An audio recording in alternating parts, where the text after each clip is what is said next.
RMC Politique, le journal du off.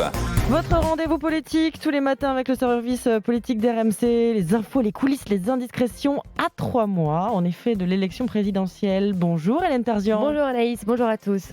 Salut Hélène, on sent s'installer, ça flotte dans l'air, ce petit match entre deux candidats, Hélène, entre Éric Zemmour et Marine Le Pen. C'est votre off du jour, c'est un peu la bataille des campagnes. Et oui, Éric Zemmour semble vouloir chasser sur les terres rurales et populaires, plutôt acquises à la candidate du RN. Il sera aujourd'hui en Eure-et-Loire pour rencontrer les agriculteurs. Ces équipes vous diront que les territoires ruraux, ça le connaît. Il était déjà dans les vignobles en Alsace et dans le Dauphiné avant Noël. Un de ses lieutenants concède quand même.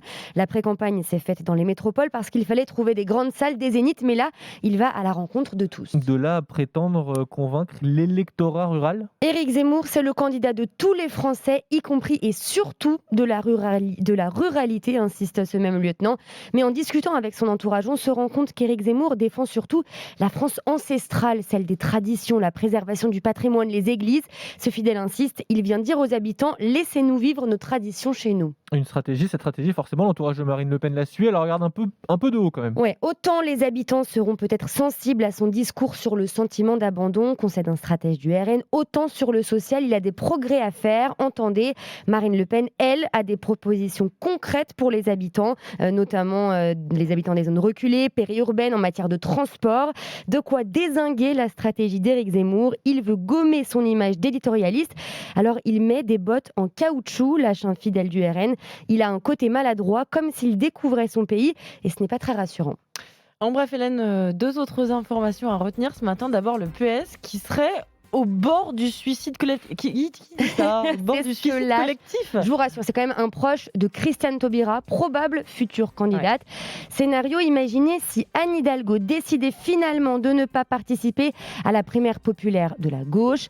Sa candidature ne résisterait pas à un recul, confie ce fidèle de l'ancienne garde des Sceaux.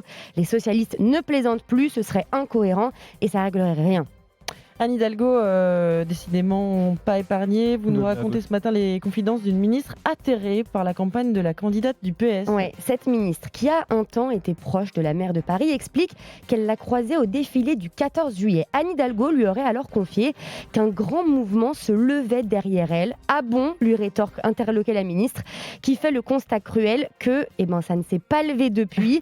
Elle y a vraiment cru. Elle pensait qu'elle avait derrière elle des artistes, des intellectuels, des chefs d'entreprise. Encore stupéfaite par ses propos, la ministre enfonce le clou. Elle est convaincue qu'elle est très bonne et qu'elle est la femme qu'il faut au pays.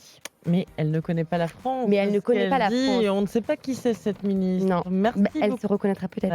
Oui, peut-être. Merci Hélène Tarzian. Le rendez-vous politique de la matinée. Jean-Yves Le Drian, invité de Jean-Jacques Bourdin à 8h35.